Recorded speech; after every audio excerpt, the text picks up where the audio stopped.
मंडी जिले के करसोग में बारिश और ओलावृष्टि ने किसानों की मुश्किलें बढ़ा दी है, जिसके साथ सेब और मटर की फसल को भारी नुकसान पहुंचने के किसान आर्थिक के साथ संकट में पड़ रहे हैं। जिसके साथ ही किसानों का कहना है कि हालात इतने खराब हैं कि इस बार खाने के लिए सेब भी नहीं बचेंगे।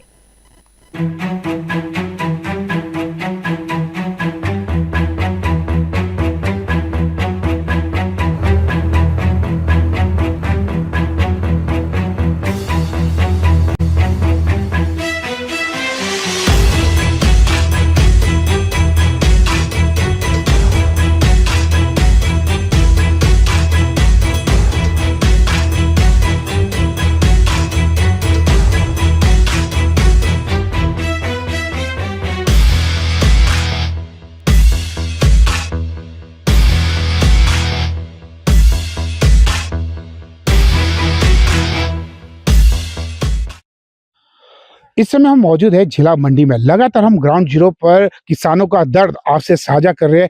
किस तरीके से अगर इस वर्ष की अगर हम बात करें, मई माह में भी लगातार जो वर्षा हो रही है, बेमौसमी वर्षा हो रही है, ओलावृष्टि है, इससे किसानों और बागवानों को काफी ज्यादा नुकसान देखने को मिल रहा है। लगातार हम किसानों से उनका दर्द जान रहे हैं और बताना चाहेंगे, हिमाचल प्रदेश में 70% से अधिक किसान और बागवान है। हर वर्ष 5500 करोड़ का कारोबार सेब के ऊपर निर्भर करता है। निश्चित तौर पर जब बारिश और बर्फबारी होती है, बेमौसमी जब वर्षा और बारिश होती है, इससे कहना तो कहीं तापमान में भी गिरावट आती है। फ्लावरिंग के लिए समय अनुकूल नहीं रहता है। अगर देखा जाए जो सेब के फ्लावरिंग के लिए जो अनुकूल जो तापमान है वो 14 से 15 डिग्री है। लेकिन अगर हम फरवरी या मार्च माह की भी बात करें, उस दौरान भी देखा गया कि जो लगातार जो ऊंचाई वाले क्षेत्र वहां पर बर्फबारी और मध्य ऊंचाई वाले क्षेत्र में वर्षा हुई, जिसके चलते तापमान में काफी ज्यादा गिरावट आई।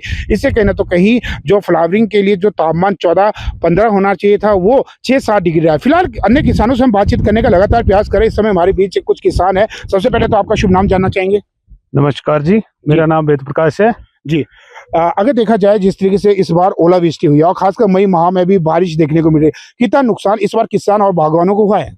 इस बार तो पूरा ही नुकसान हुआ, क्योंकि जिस वक्त फ्लावरिंग हुई उस वक्त ओलावृष्टि हुई। एक बार हुई थी तो 3 बार हुई जी, जिससे कि कोई भी फ्लावरिंग नहीं रहा। उसके बाद जैसे हमारे थोड़ा सा हाइट वाली जगह में जो है बारिश, दिन को धूप, रात को ठंड हुई, उस वजह से हाइट में भी कोई नहीं है फसल इस बार जी। अगर देखा जाए इससे पहले भी कोई ऐसा वर्ष बीता है जिस दौरान मई माह में भी बारिश हुई हो, ओलावृष्टि हुई हो? ऐसा तो नहीं हुआ जी, बहुत कम हुआ। इस बार बहुत ही ज्यादा नुकसान हो रहा है। लोगों के नेटें सारी खत्म हो गई, पौधे सारे नष्ट हो गए, तो इस बार तो बुरे हाल ही हो गए। इस बार तो किसान बागवान जो भी है खत्म। जैसे आपका हमारा इधर मटर हुआ, मटर जिस वक्त तैयार होने लगा उस वक्त ओलावृष्टि हुई, मटर भी सारा खत्म हुआ। इस बार तो गोभी वगैरह हर चीज इस बार कुछ भी फसलें नहीं रही जी। अगर देखा जाए, अगर हम इस समय करसोग विधानसभा क्षेत्र है, आसपास के क्षेत्रों की अगर हम बात करें, कौन कौन से क्षेत्र ऐसे हैं जहां पर ओलावृष्टि की मार पड़ी हुई है? ये तो हर क्षेत्रों में इस बार ओलावृष्टि हुई। जैसे आपका माहुनाग हुआ, चुराग हुआ, इधर को अपना पांगना हुआ, हर जगह में जो है ओलावृष्टि हुई। और कहीं भी यहाँ इसमें करोड़ों रुपए का सेब आता था, इस बार तो ना होने के बराबर है, खाने के लायक है। कई जगह में तो ऐसा भी है कहीं किन्नौर से सेब ना मंगाना पड़े खाने के लिए।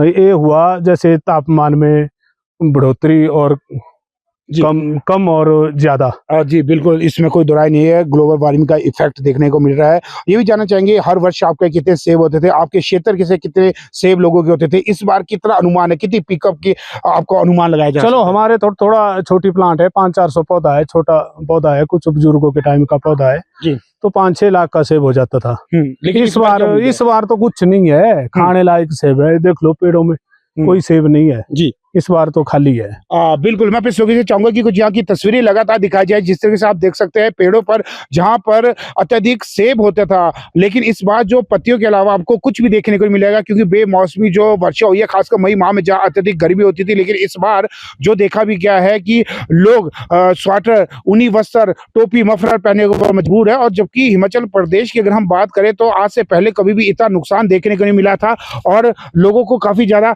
नुकसान देखने को मिला है। लगातार हम किसानों से बातचीत करें, उनका दर्द साझ रहे हैं, अन्य लोगों से भी हम बातचीत करने का प्रयास करेंगे। जी, आपका नाम? मेरा नाम योगी शर्मा है। योजित जी, आप लगातार जो देखा भी गया है ओलावृष्टि से काफी जो नुकसान हुआ है, आपका सेब कितना हर वर्ष होता था और इस बार क्या अनुमान है?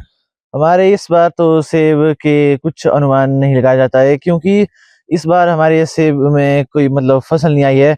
जब सेब में फूल आया तो तभी ओलावृष्टि हो गई है। तो इस बार जैसे हमारे निकल रहे थे 10-12 लाख के सेब निकल जाते थे, तो इस बार अनुमान है 1-2 लाख का ही। जी, और अगर देखा जाए खर्चा भी काफी होता है, यूरिया लगाना पड़ता है, तौलिए करने पड़ते हैं, मजदूर लगाने पड़ते हैं। अगर देखा जाए साल वर्ष में कितनी लागत लगी है, तो इस बार आपको नहीं लगता कि लागत भी पूरी हो पाएगी? नहीं, इस बार लागत भी पूरी नहीं हो पाएगी। जी, आपने जाना जिस तरीके से लागत भी पूरी नहीं हो पाएगी। निश्चित तौर पर जब कहीं न तो कहीं जो मौसम बेमौसमी बारिश होती है, निश्चित तौर पर किसानों बागवानों को काफ़ी ज़्यादा नुकसान होता है। अगर देखा जाए हिमाचल प्रदेश में जो 70% से अधिक किसान और बागवान है, वो खेती के ऊपर ही निर्भर है। कुछ सप्ताह पहले देखा जिस तरीके से अगर जो देखा जाए जिला मंडी में भी अत्यधिक जो ओलावृष्टि हुई, जिसके चलते जुब्बल, कोटखाई, रोडू, छैला और यहाँ तक कि अगर देखा जाए ठियोग और कुफरी में भी अत्यधिक जो ओलावृष्टि हुई है, लगभग 3 इंच से अधिक ओलावृष्टि हुई, जिसके चलते एक तरफ से व्हाइट चादर यानी कि श्वेत चादर कहा जा सके उस तरीके से देखने को मिला। इससे निश्चित तौर पर जो हेल नेट गेट लगाए थे, बांस के डंडे लगाए थे और जो जालियां लगी थी, वो भी यहाँ तक के क्षतिग्रस्त हुए। कहीं ना तो कहीं जो किसानों और बागवानों को इस वर्ष जो ग्लोबल वार्मिंग का इफेक्ट देखने को मिला, क्योंकि हर वर्ष जिससे ग्लेशियर पिघल रहा है और ऐसे में जो देखा जा रहा है 2 माह की बात है। अगर बर्फबारी की बात करें, जब नवंबर और दिसंबर में बर्फबारी होती थी, लेकिन अब जो देखा भी गया है कि फरवरी मार्च में भी बर्फबारी देखने को मिल रही है। जो वर्षा उस दौरान होती थी वो आगे हो रही है। तो कहीं ना तो कहीं जो ग्लोबल वार्मिंग का इफेक्ट है वो अब धरातल में देखने को मिल रहा है। इससे निश्चित तौर पर जो किसान और बागवान है उन्हें काफी ज्यादा खमियाजा देखने को मिल रहा है। कामेश शर्मा की रिपोर्ट, जिला मंडी से।